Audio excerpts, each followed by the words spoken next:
Laba bersih tersebut naik 34,79% year on year. Pertumbuhan laba didukung oleh raihan pendapatan sebesar 7,5 triliun rupiah.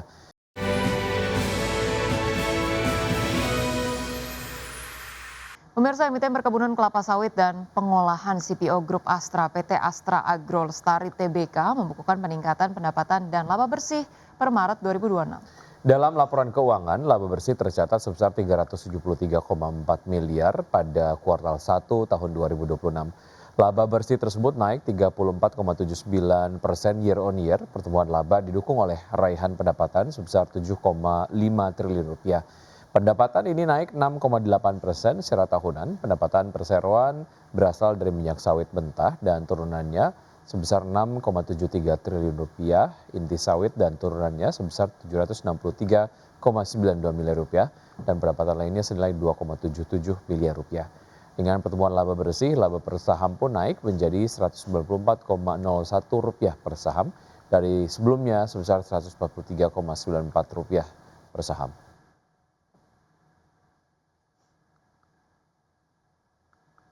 Pemirsa, tekanan terhadap pasar saham Indonesia kian terasa pada akhir April 2026 seiring dampak kebijakan MSCI yang menahan aliran dana asing.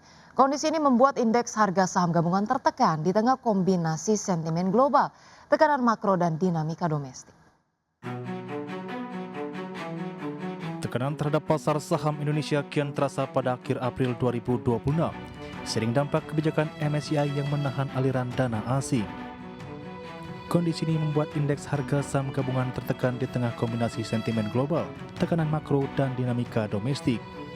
Head of Research Kisi Sekuritas Muhammad Wafi menjelaskan keputusan MSCI membuka potensi keluarnya dana asing atau outflow hingga 15 triliun rupiah.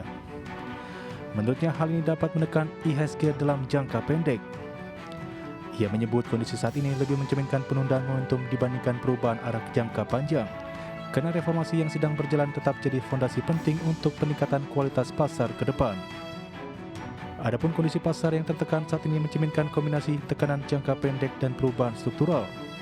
Dalam jangka pendek, tekanan dipicu faktor teknikal seperti forced rebalancing, rotasi portofolio pasif, serta sentimen negatif dari pembukuan MSCI. Investor dapat menghindari saham dengan konsentrasi kepemilikan tinggi atau high shareholding concentration, yang masih berisiko terkena mandatory sell lanjutan. Analis menekankan pentingnya mencermati jadwal MSCI Semi-Annual Review pada 12 Mei dan efektif 1 Juni 2026 sebagai penentu arah pasar ke depan.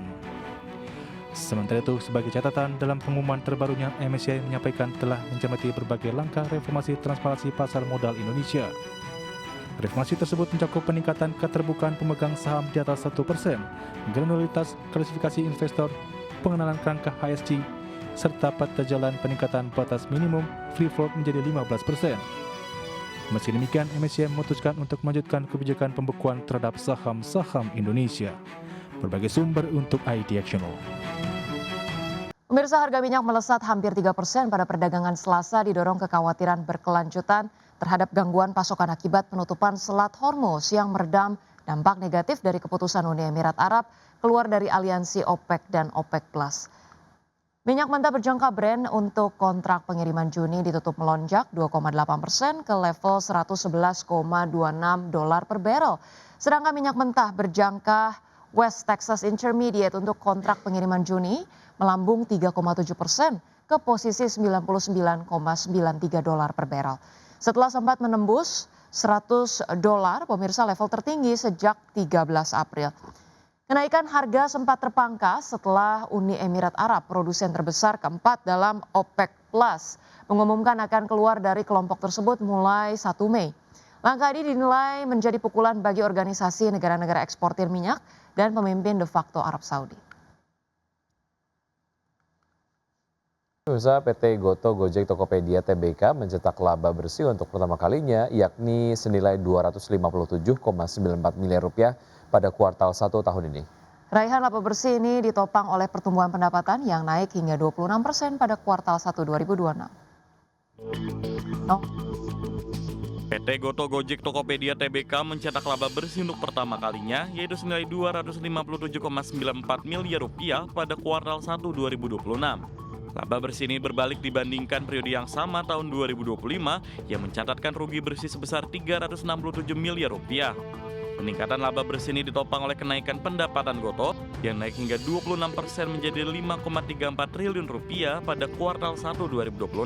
Pendapatan ini meningkat dibandingkan kuartal 1 2025 yang sebesar 4,23 triliun rupiah. EBITDA yang disesuaikan Gotoh juga naik 131% secara tahunan menjadi 907 miliar rupiah yang mencerminkan langkah menuju pedoman EBITDA yang disesuaikan sebesar 3,2 triliun rupiah sampai 3,4 triliun rupiah pada 2026.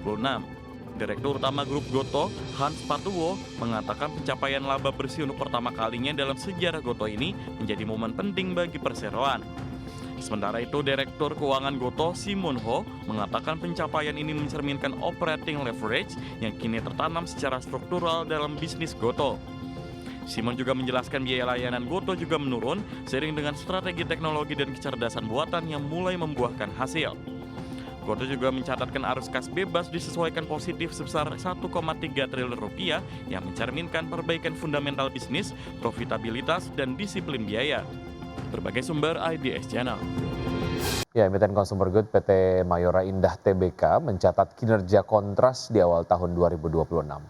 Penjualan turun namun laba justru melonjak tajam. Kondisi ini dipengaruhi oleh faktor musiman hingga efisiensi biaya produksi. Emiten konsumer PT Mayora Indah Tbk mencatatkan kinerja kontras di awal tahun 2026. Penjualan turun namun laba justru melonjak tajam. Kondisi ini dipengaruhi faktor musiman hingga efisiensi biaya produksi. Sepanjang kuartal pertama 2026, penjualan Mayora turun 4,7% secara tahunan menjadi 9,39 triliun rupiah. Penurunan ini dipicu pergeseran momentum lebaran yang lebih awal serta pembatasan operasional truk di bulan Maret. Akibatnya, distribusi dan penjualan sebagian besar sudah terjadi pada akhir 2025. Meski penjualan melemah, laba bersih Mayora justru naik 37% menjadi 945,5 miliar rupiah. Kenaikan ini ditopang turunnya harga bahan baku seperti kopi dan kakao yang menekan biaya produksi. Dampaknya, margin laba bersih meningkat signifikan menjadi 10,1%. Kedepan, prospek Mayora dinilai tetap positif seiring pemulihan permintaan dan proses pengisian ulang stok sejak April. Namun risiko masih membayangi, mulai dari kenaikan biaya distribusi dan kemasan hingga daya beli masyarakat yang belum sepenuhnya pulih. Meski begitu, analisis masih merekomendasikan saham Mayora dengan target harga Rp2.400 per saham. Berbagai sumber IDX Channel. Selanjutnya update dari Bursa Global. Pemirsa, Bursa Wall Street melemah pada perdagangan Selasa menjauh dari rekor penutupan tertinggi seiring munculnya kembali kekhawatiran terhadap prospek sektor kecerdasan buatan. Hanya beberapa hari sebelum sejumlah raksasa teknologi merilis laporan keuangan kuartalan. Pada perdagangan Selasa, pemirsa, indeks Dow Jones Industrial Average ditutup turun 0,05% ke level 49.141.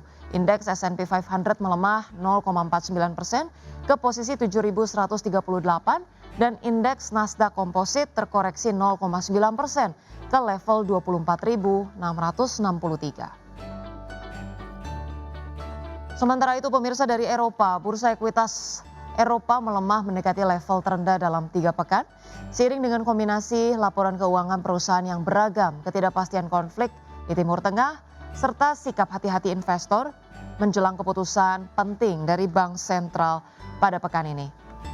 Diketahui, pemirsa, indeks Stoxx 600 ditutup turun 0,37% ke level 606,58. Indeks DAX Jerman terkoreksi 0,27% ke level 24.018. Indeks CAC 40 melemah 0,46% ke posisi 8.104.